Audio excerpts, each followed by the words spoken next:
All right, hello everyone, and welcome back. So we're now done with that sort of little bridge series of 3 weeks of more complicated physics, relativity, and particle physics, respectively. So now we are going to move on and start talking about things outside of our solar system. But before we do that, before we get into stars in general, we will talk about the star that we know the most, and that is, of course, our star, the sun.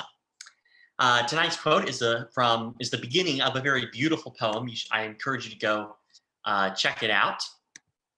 It is great as the sun and wide he goes through empty heaven without repose. And in the blue and glowing days, more thick than rain, he showers his rays. And that's by the Scotsman Robert Louis Stevenson. So let's start with a bit of history. You know, it's always been a question for humanity of why does the sun shine? We have this big glowing ball of fire in the night sky. Why is it glowing? What is causing it to shine and provide heat to us here on Earth? Well, ancient thinkers thought that the sun was some type of fire, essentially just a lump of coal or some burning wood hanging out there, just above Earth. It was the Greek astronomer Anaxagoras who was the first person to actually try and give an actual explanation. It's not just a lump of coal or burning wood. He said that it was not, the god Helios's chariot, but instead it was a flaming ball of metal larger than the land of Greece. He was partly right. It's certainly larger than Greece. Eratosthenes later on estimated the distance between Earth and the sun in the 3rd century BC, which is very impressive, between 755,000 and 153 million kilometers. He's pretty spot on with that second figure. It's about 150 million kilometers away. So he's pretty good. Other cultures simply just worshipped the sun as a god. That's all they needed. So the Egyptians had Ra, the Romans had Sol Invictus, the Hindus still see the sun as a god today. And it's not because any of those different cultures are stupid or anything, that's just simply what they believed. Now, true scientific thinking about the sun didn't really go anywhere until the late 19th century, the last decades of the 1800s. Where Lord Kelvin suggested that the sun is basically just a cooling liquid body that is radiating an internal store of heat. So it was just born with some sort of heat inside of it, and is just radiating away this heat, much like a cup of coffee will just radiate away the heat, gradually cooling to room temperature. Now, he and another guy, Hermann von Helmholtz, proposed gravitational contraction as the mechanism to explain this energy output. So remember that a shrinking gas cloud will heat up because the gravitational potential energy of gas particles far from the center of the cloud is converted into thermal energy as the gas moves inward. And a gradually shrinking sun, such as this little animation there, it will always have some gas moving inward, converting some gravitational potential energy into thermal energy. And this would keep the inside of the sun hot. And because of its large mass, the sun would only have to contract very, very, very slightly every year to maintain its temperature. So slightly that it would have been completely unnoticeable to Lord Kelvin and Helmholtz and many other 19th century astronomers. And calculations have shown that this would keep the sun going for, around 9.5, 25 million years, somewhere in that number. And astronomers considered it solved until they heard from the geologists, and the geologists had rocks, had carbon dating that showed that the Earth is 4.5 billion years old. So gravitational contraction was not going to explain how the sun is continually putting out this energy. Here's the calculation I did to get that figure of 9.5 million years. It's very relatively simple calculation. I won't walk you through the math, but it's something that physicists and undergrad physicists would learn how to do. So gravitational contraction was out. That was not going to work. And chemical processes, the whole, burning pile of wood or coal, that's not going to work as well because that won't last 4.5 billion years. So scientists were pretty much at a loss at the end of the 19th century as to why the sun was even shining in the first place. And so they needed a completely new type of explanation. And of course, that explanation came from the guy we just spent 3 weeks talking about, Albert Einstein. It took his theory of special relativity to show that the sun can generate energy by converting mass to energy. Of course, we know this today is the very famous equation E equals mc squared. Energy is mass times the speed of light squared. So this tells us that, oh, excuse me, that mass itself contains a huge amount of energy. And as a side note, the largest nuclear weapon ever tested was the Soviet bomb, Tsar Bomba, which released around 10 to the 17 joules of energy. That's one with 17 zeros after it. A lot of energy. But if you converted my mass into energy in an instant, it would actually be equivalent to 41 Tsar Bomba detonations. So just the small amount of mass in my body, I mean, compared to a couch or the Earth or the sun, is a lot of energy. And Einstein showed that if the sun can convert its mass into energy, then it can shine for billions of years. Here's that calculation: just mc squared divided by the amount of power being emitted by the sun, you get about some few billions of years. And it took scientists a few decades to work out all the nitty-gritty details, but by the end of the 1930s, we had learned that the sun has a way to convert its mass energy, and that is through nuclear fusion. Now, nuclear fusion requires extremely high temperatures and densities, which we'll discuss why in a little moment. And in the sun, these are found in the deep core. But how did the sun get that hot in the first place? Well, this actually relies on gravitational contraction. So recall that our sun was born about 4.5 billion years ago, from a collapsing cloud of interstellar gas. We talked about this several weeks ago when we talked about the formation of the solar system. And the contraction of that cloud, once again, released that gravitational potential energy, raising the interior temperature and pressure. And this continued until the core was hot enough for nuclear fusion to begin. And because only then did the sun produce enough energy to give it the stability that we see today. And the sun continues to shine steadily today because of two types of energy balance, two types of balance that keeps its size and energy output stable. The first type is called gravitational equilibrium, or the more technical term, hydrostatic equilibrium. And this is an equilibrium between the outward push of the internal gas pressure and the inward pull of gravity.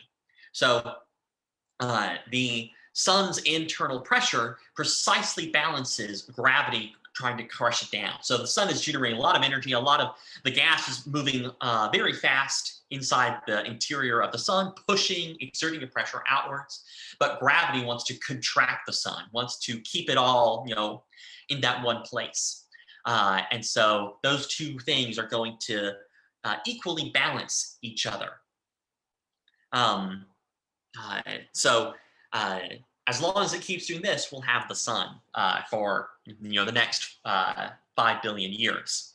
The second kind, which you see on the right, is energy balance. This is between the rate at which fusion releases energy in the sun's core and the rate at which the sun's surface radiates this energy out into space. And this is important because without it, the balance between pressure and gravity, the hydrostatic equilibrium, wouldn't remain steady. So if fusion in the core did not replace the energy radiated from the surface, thereby keeping the total thermal energy content constant, then the gravitational contraction would cause the sun to shrink and its core temperature to rise. So in answer to the question, why does the sun shine? It's that about 4.5 billion years ago, gravitational contraction made the sun hot enough to sustain nuclear fusion in its core. And ever since, the energy liberated by fusion has maintained this gravitational equilibrium and energy balance within the sun, keeping it shining steadily. And the sun has enough fuel to last it for a total of 10 billion years. We're already through about 5 of those. So it's got about 5 billion more years to go. It's about middle-aged here.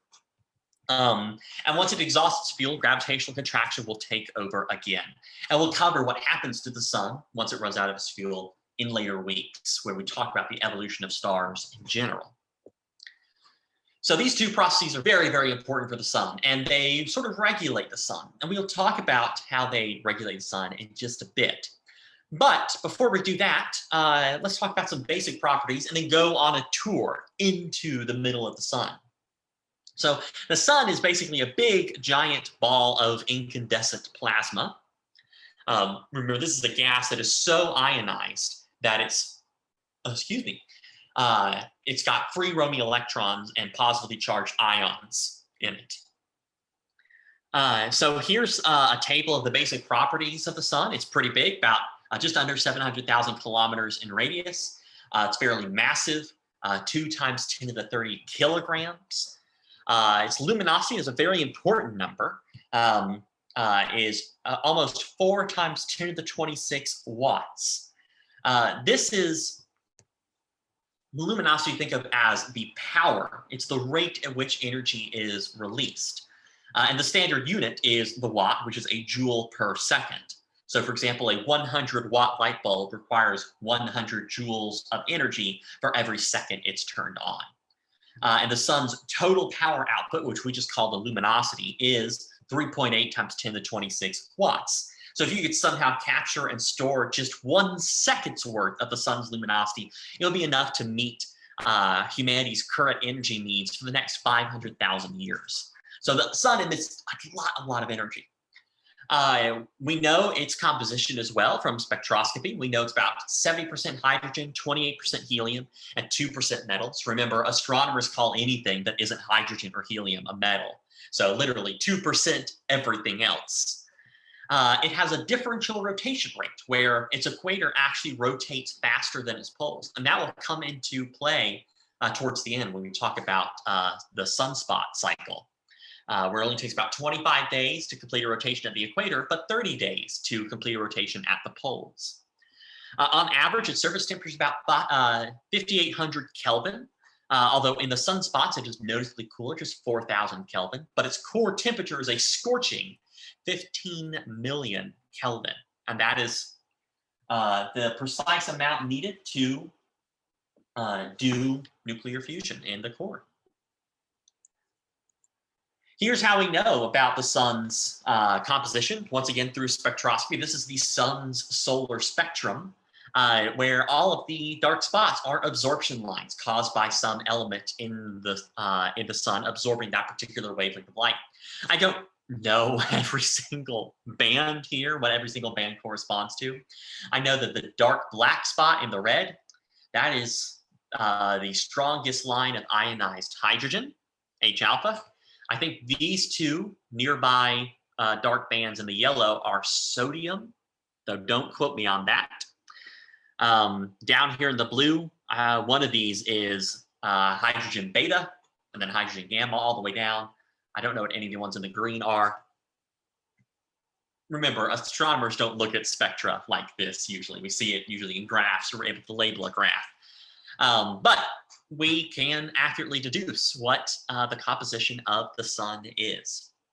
So to explore the solar structure, let us imagine that we are in a UFO. We are in a spaceship, and we are going to travel into the sun. We're going to start from the outside, and we're going to travel into the sun. We're in a magical spaceship that can withstand the intense heat and pressure that we will experience, but we will start on the outside of the sun.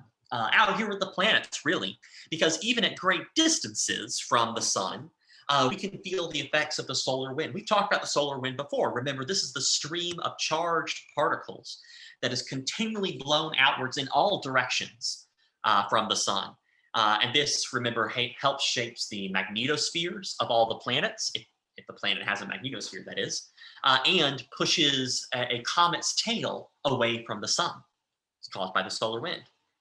As we approach the sun more closely, we reach what is known as the corona. This is extremely low density gas, which is usually thought of as the outside of the sun's atmosphere, the very upper layers. This layer extends several million kilometers above the visible surface of the sun, and the temperature of the corona is incredibly high, about 1,000,000 Kelvin. Which explains why when we look at the sun in X-rays, most of those X-rays are coming from the corona.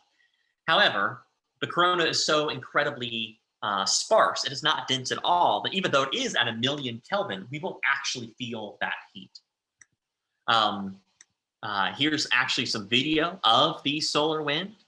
And we can really only look at the corona here on Earth during total solar eclipses. So this is an image from the Great American Solar Eclipse back in 2017. And you can see the beautiful lobes of the corona. Of course, there's the moon blocking it. Someone did a very good job taking that photo.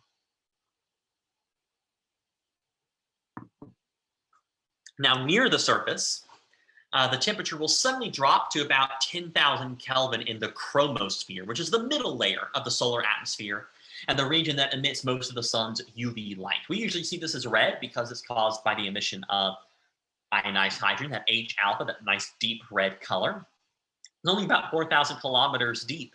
And once again, it's only visible during total solar eclipses because it's very low dense. So you see these nice little red loops. In fact, if we go back to the previous slide, you can maybe even see red loops here just above the terminator between the moon and the sun's atmosphere. That is part of the chromosphere.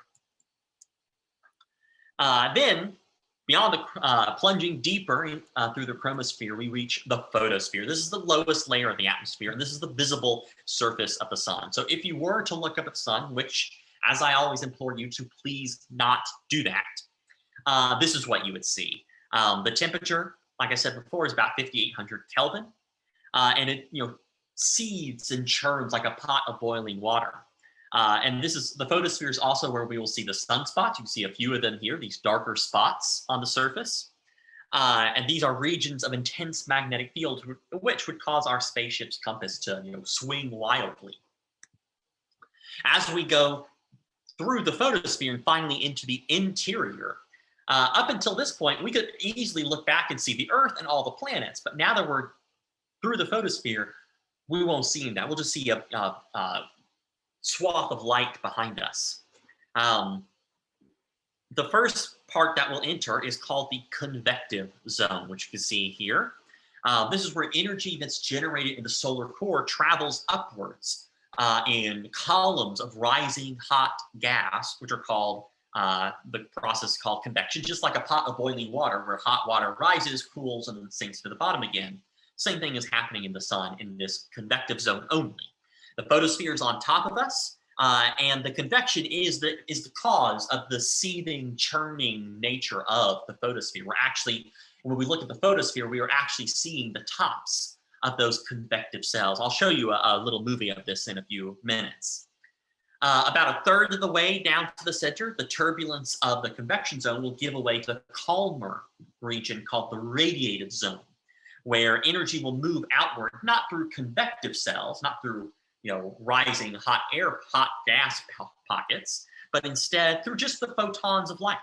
Here, the temperature is about 10 million Kelvin, and our spacecraft is being bathed in X-rays trillions of times more intense than the solar surface. No real spacecraft could survive this far. But our imaginary one will plunge all the way to the core, where we will find the source of the sun's energy, that nuclear fusion, transforming hydrogen into helium. At the sun's core, the temperature is about 15 million Kelvin, the density is about 100 times that of water, and the pressure is about 200 billion times that on Earth's surface. And still, the energy produced in the core today will take a few 100,000 years to actually reach it to the surface and be radiated away as light, because the sun is just that big. So now let's turn around and go back home, but let's follow this energy as it leaves the sun. So first of all, here is a multiple choice question. I'm bringing those back for the first time in a while.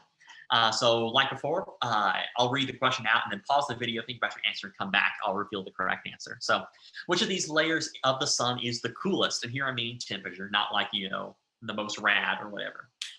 A, the core, B, the radiation zone, or C, the photosphere. So pause the video, think about your answer, and come back.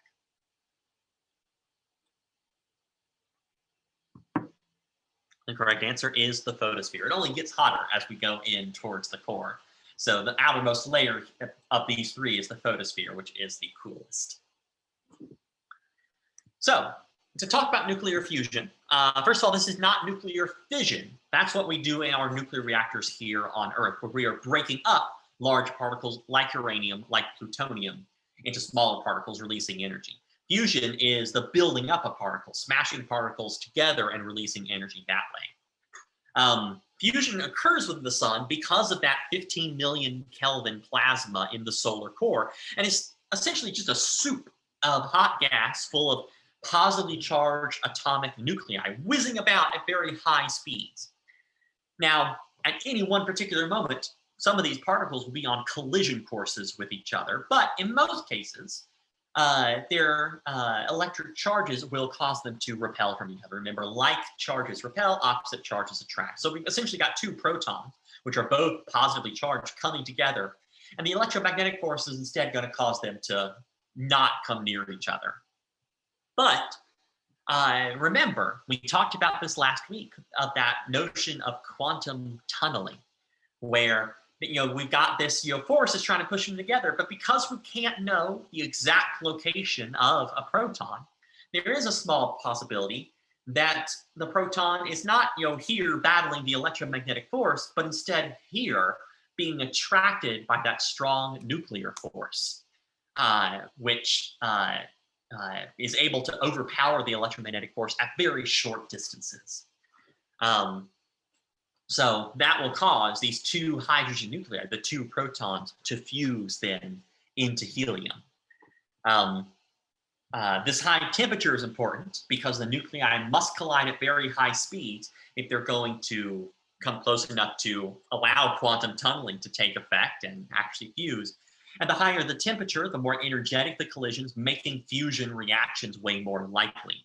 And the high pressure is necessary because without it, the hot plasma of the solar core would simply just explode into space, essentially shutting off the nuclear reaction. You can't have these nuclear reactions without the plasma core. So there is one way in which there are a series of reactions in which the sun will fuse hydrogen to helium, and we call this series of steps the proton-proton chain. So recall that hydrogen nuclei are just individual protons, while the most common form of helium is two protons and two neutrons together. And so the overall hydrogen fusion reaction transforms 4 individual protons into a helium nucleus containing 2 protons and 2 neutrons. And this happens through several steps. So I'll walk you through it. Here, just remember what isotopes are. I don't think we need to go into this. We've talked a lot about isotopes in the past, but we are going to take hydrogen, turn it into helium. So there are different chains for the proton-proton chain. So the first version, we've got 2 bare protons, 2 bare hydrogen nuclei. They are going to collide together. And one of them is going to transform into a neutron through the weak nuclear force. You just saw it there a moment ago with the emission of an electron and an electron antineutrino and some energy. So let's back up, watch that again. One of these protons is going to turn blue, which indicates a neutron, and then a yellow and a green one, a yellow and a green small particles will pop out, and some energy, that purple arrow. So boom, there we go. We have got hydrogen 2, also known as deuterium, okay? Then we're going to do that twice. There you go. We've got 2 deuterium nuclei here. Each of those deuterium nuclei is going to come into contact with another proton, also emitting some energy. So now we have helium-3. Helium is 2 protons, and an extra neutron means it's helium-3. And then those 2 things are going to come together, making helium-4 and emitting, giving us a return of 2 protons and some energy. So let's watch that all over once again. So the 2 protons are going to come together. One of them is going to turn to a neutron and release some energy, as well as an electron and a neutrino. And that's going to happen twice. Then both of those are going to come into contact with another individual proton, turning into helium-3. And then those 2 helium-3 nuclei are going to combine turning into a helium-4, giving us back 2 protons and some energy. This is the most probabilistic chain of events in the sun, but there are also a few other versions. Let me pull this up real quick so I get all my names right.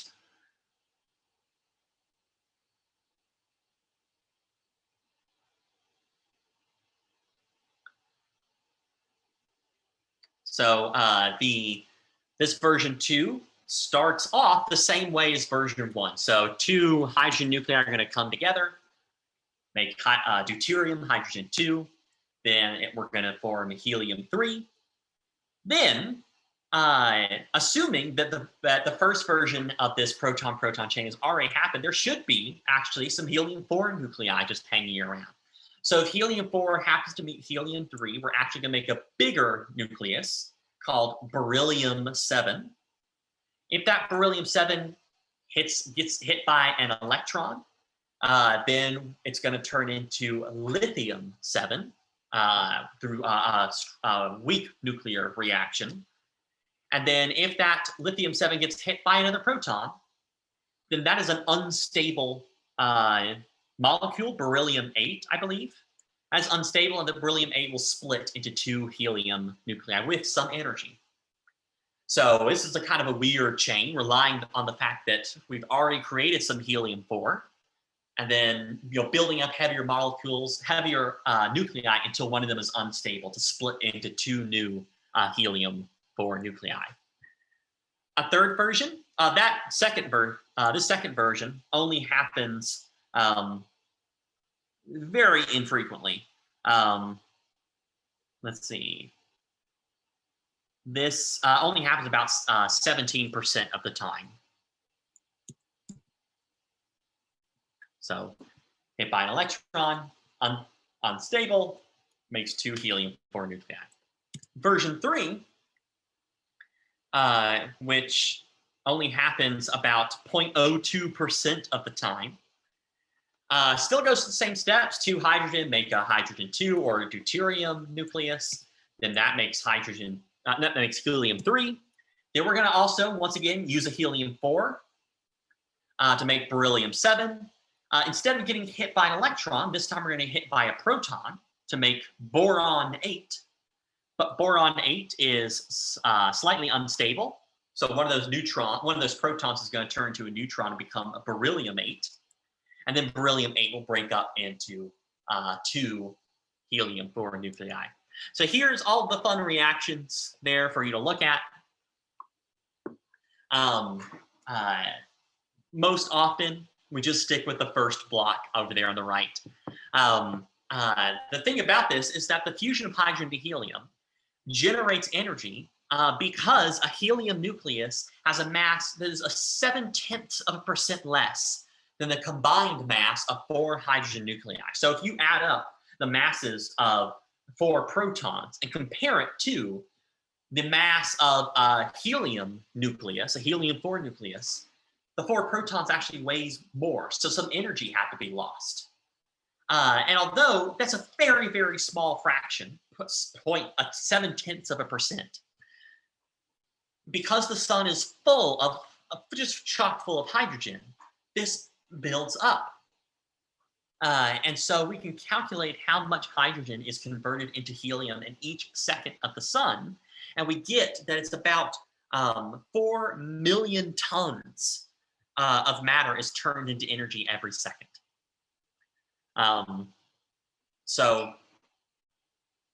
Overall, fusion of the sun converts about 600 million tons of hydrogen into 596 million tons of helium, which means that 4 million tons of matter is turned into energy every second. And that sounds like a lot, and it is a lot, but that is still just a minuscule fraction of the sun's total mass and doesn't actually affect the sun's mass in any noticeable way.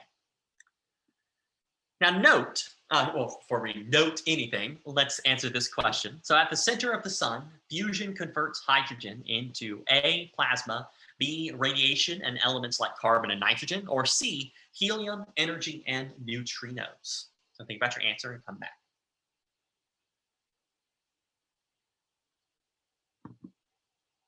The correct answer is helium, energy, neutrinos. We haven't even mentioned carbon and nitrogen, and it doesn't. Plasma is what the sun is made out of. It's not going to convert itself into more plasma there. Now note that nuclear fusion is the source of all of the energy that the sun releases into space.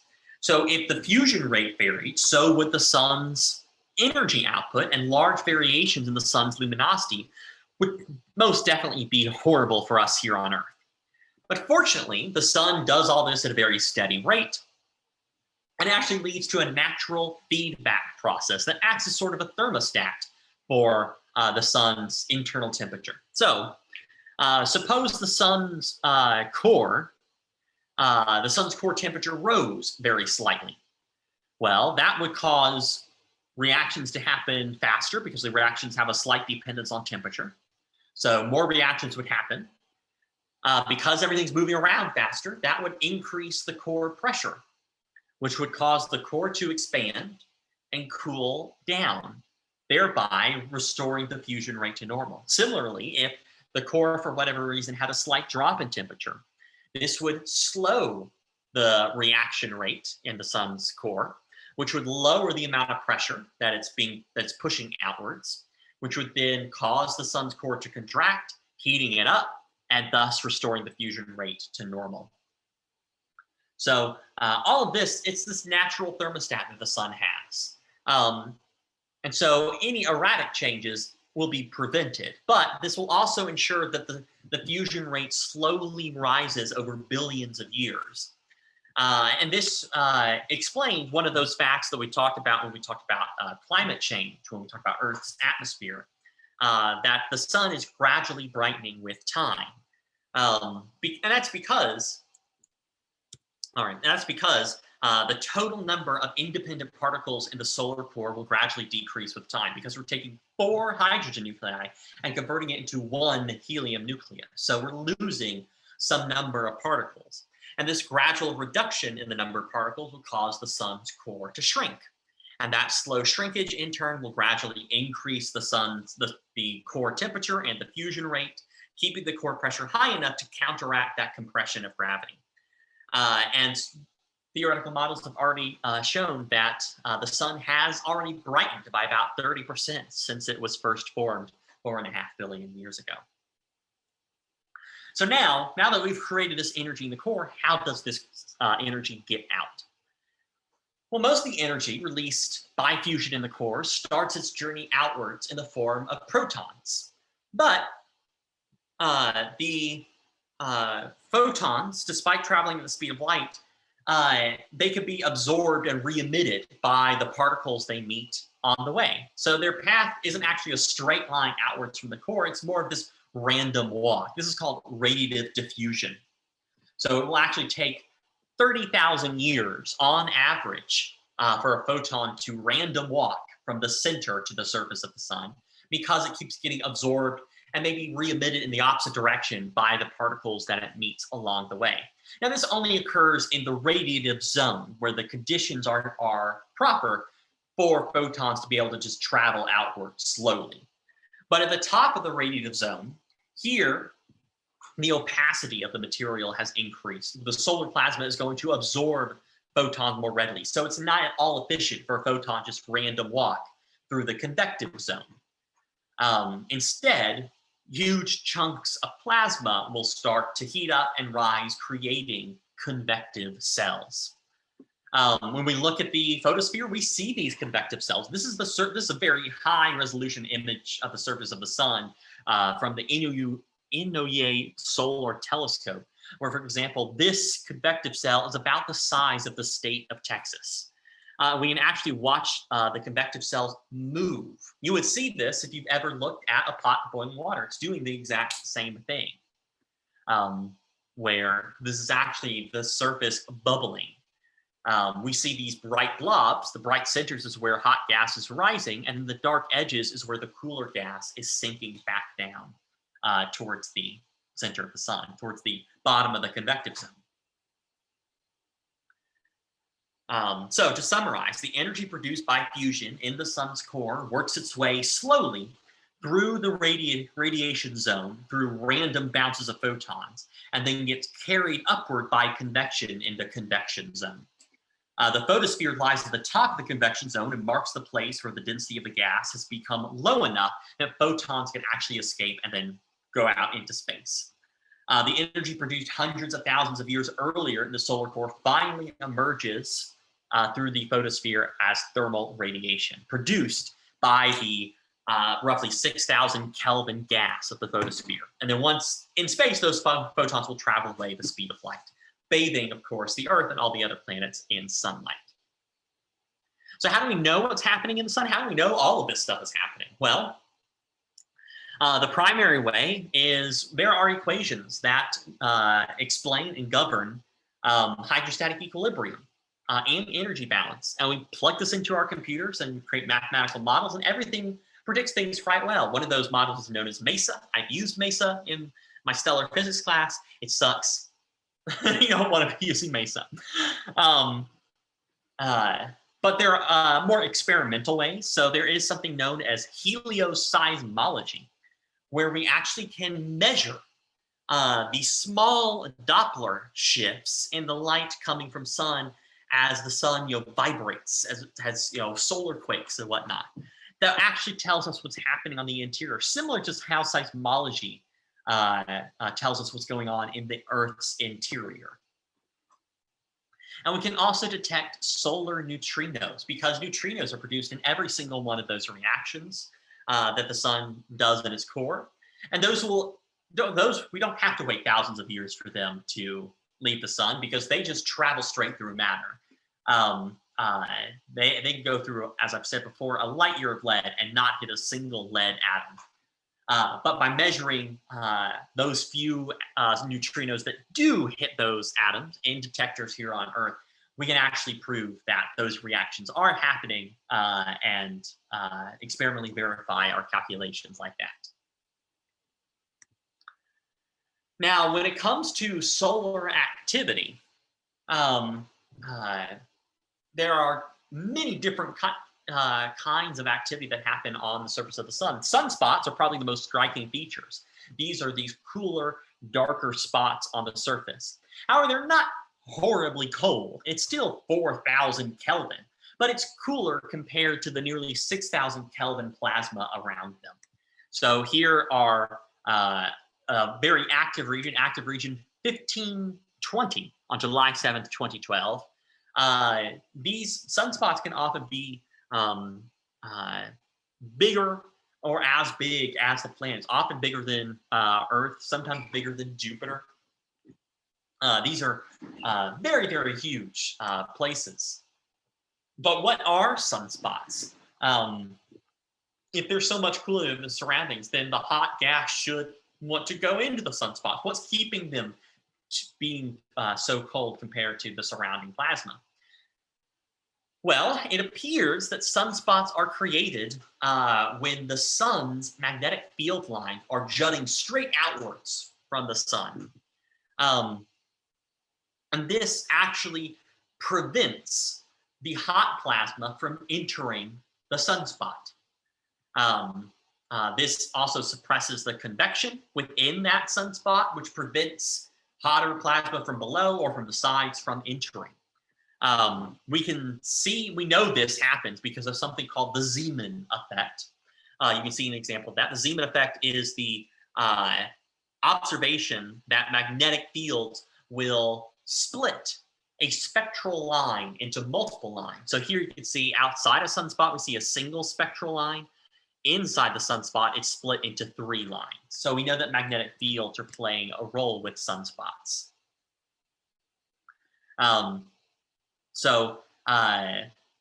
Sunspots will always also occur in pairs connected by a loop of magnetic field lines that arc high above the sun's surface.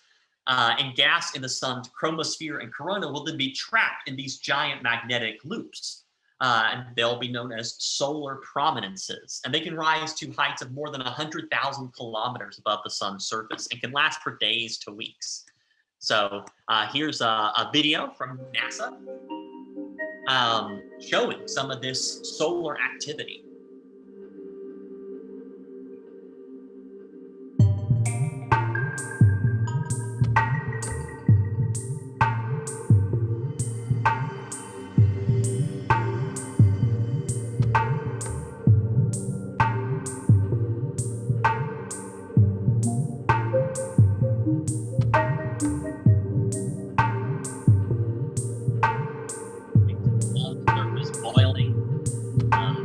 solar prominence. These are actually the magnetic field lines trapping gas within them.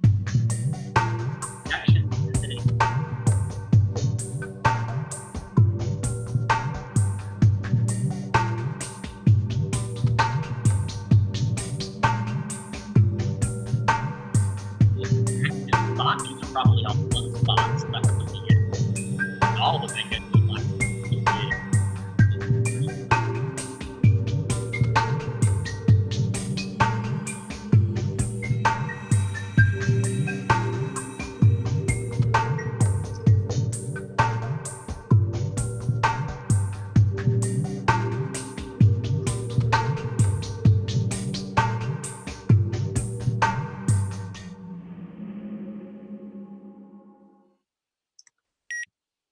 All right.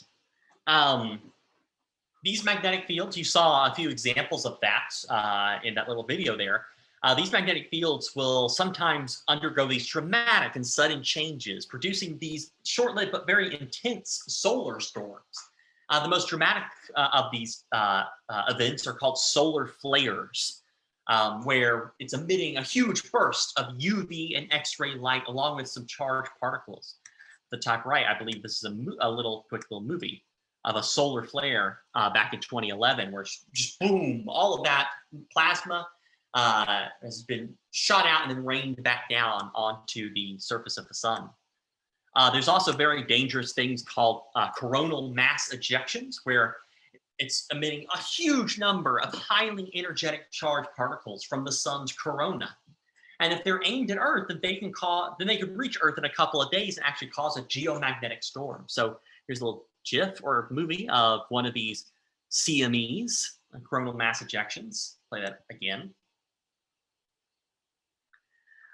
This has happened in the past, where solar activities become so intense that the northern lights have actually become way more southern. So the northern lights generally stay up in the North Pole, just beyond the Arctic Circle, but on very intense solar cycles, those northern lights can reach very far south. So on the left is the Aurora Borealis, this kind of curvy line here, that stretched across Quebec and Ontario and Canada. I mean, there's Lake Michigan and the other Great Lakes here, almost to the United States. It was so strong in 2003 that the northern lights could actually be seen from Myrtle Beach in South Carolina. When I was in college in South Carolina, there was one time where you could faintly see the northern lights if you were up in the mountains of North Carolina.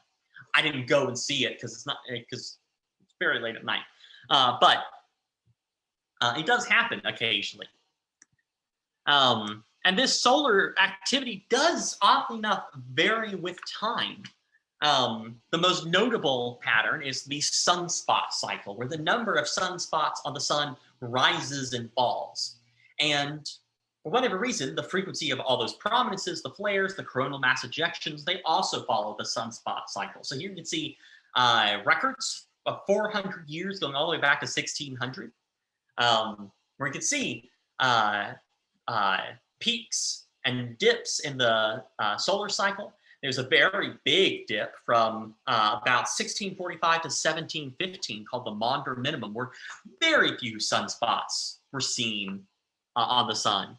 This also happened to coincide with what is known as the Little Ice Age, where it's a period of lower than usual temperatures across most of Europe and North America. Whether the two things are actually connected is still up for debate and may have just been a coincidence, but I'll point that out. There's also a weaker minimum called the Dalton minimum around 1800. Here's a huge maximum, 250 sunspots around 1960, 1965. Not many sunspots currently, I believe, on the sun. We'll look at that in a moment.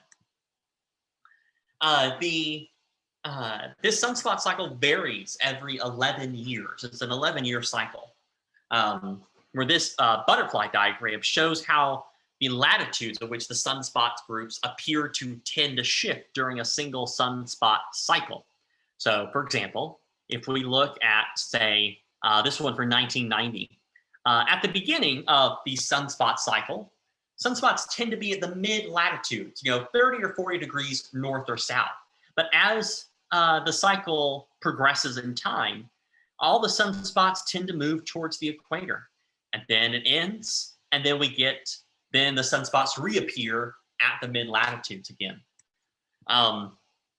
The precise reason for that, we believe, I mentioned that differential rotation of the sun is going to come back up.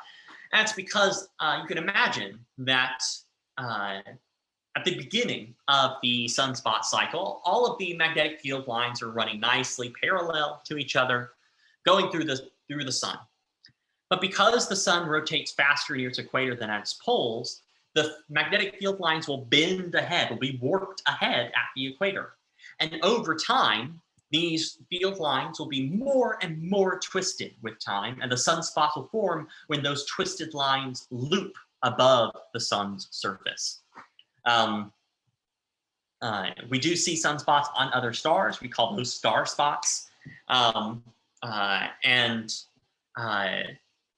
lot of what we know about the sunspot cycle is still very mysterious. We don't know why it's an 11-year, why sometimes it could be 7 or 15 years, why everything seems to be linked together. There's still a lot we don't know. There's an old joke that says that if you ever want to make an astronomer flustered during their presentation, ask about magnetic field lines, because it's very, very confusing. They do some very weird things. So there's still a lot we don't know, and yet this is the star we know the most about. So I'm not going to go to this website right now, but I do encourage you to go to spaceweather.com, where you can actually look up how many sunspots are on the sun right now.